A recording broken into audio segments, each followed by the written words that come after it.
Hey everybody, Sam Birch here, and today I'm giving you all an update on my tree prop I posted a while back. This is an update because basically what I've been doing with this prop is building up the foam base, this is what the tree's gonna look like. It's gonna be basically the base foam, and what I'm going to do is just show you what I've been doing. This took about I'd say anywhere 6 to 8 cans. I kind of lost track, but I didn't go over 10 because my basis was going to be about 6 cans of spray foam.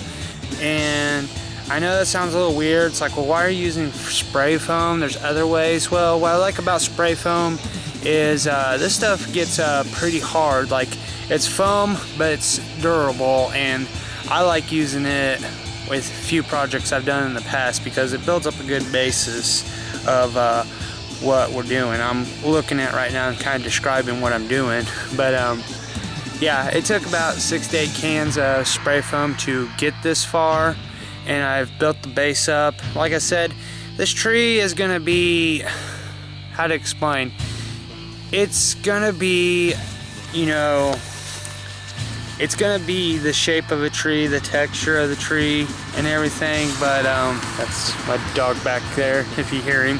But it's gonna be that way, but I'm gonna paper mache over this. I like to let the foam set for a while because I want it to cure before I do anything else with it. So you can sort of look in the background right there. That's the tree. We're gonna do a close-up, and I'm going to talk about a little bit more. Alrighty everybody, so here's the tree. I know there's a few spots you can see right there where the foam kind of like hanged off my spray cans and kind of hit it. This is sort of like roots. This is going to represent like roots that are coming down. But here's the whole entire tree. I'm going to show you a side angle to sort of show you that it does sort of, if you look at an angle, it does come out a little bit like a tree because she wanted it rounded off some. She wanted it to be 3D. So I kind of did that. That's what took so long making this, because each can I was going over, like in the first video, I was going over and just filling this outline I made. And like I said, it took a lot of cans. Let me zoom up so you can see it all. So the idea is once this is all settled out, I'm going to cut it out more. I had to cut the top off so I can make a base for the roots.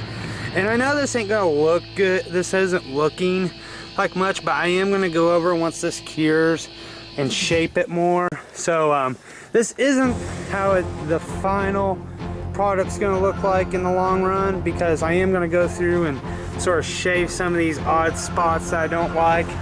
And I'm gonna paper mache it, but once I paper mache it and I trim it up like I said I'm gonna do, it's gonna look a lot better. So in the next part, I'm probably gonna cut this out and start sort of shaving it. And hold on, let me show you real quick. What I'm gonna do with this is I'm using an X-Acto knife. Make sure it's a fresh blade, because cutting foam with an old blade sucks. It's hard to do.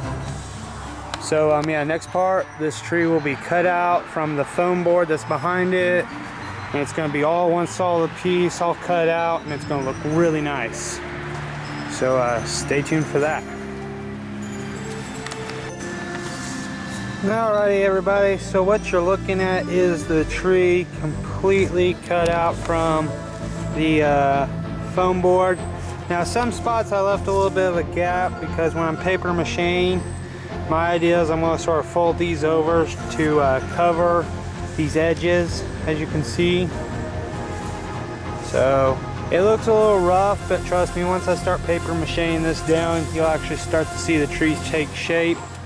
I like to think the foam base as more like an X and a skeleton for the paper mache, but you know, get a quick view. But yeah, there's the whole entire tree cut out, and I'm getting ready to paper mache it. So for people that don't know paper mache by now, glue and water. I use hot water.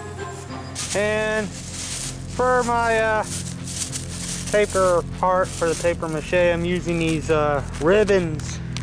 And a few people will be like, well, Sam, why are you doing that? Well, with the ribbons, they have a texture to them already. That is what I'm looking for, and also I can lay them down in strips and whatnot, and it'll be a lot easier than doing like pieces of newspapers. So making strips will be a lot easier. So enjoy this little montage of me paper macheing.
Hey everybody, so here's my tree.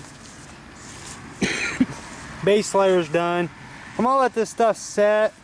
I might have to tamper it down just a little bit more. I'm not 100% sure, but I'm gonna let it set for right now and see how this looks. But I mean, there's the whole entire tree covered. I know it looks kind of shoddy and not the world's best, but I don't want to do too many layers with the paper roll, because I got like one roll left. You'll probably have seen in the video where I thought it'd be a cool idea to dunk one, and it turned out not to be. So yeah, I'm just gonna let this set, see how it goes, and in the next video, whenever I upload it, I'm sure I'll have more details about what went on. But I mean, until then, this is the end of part 2.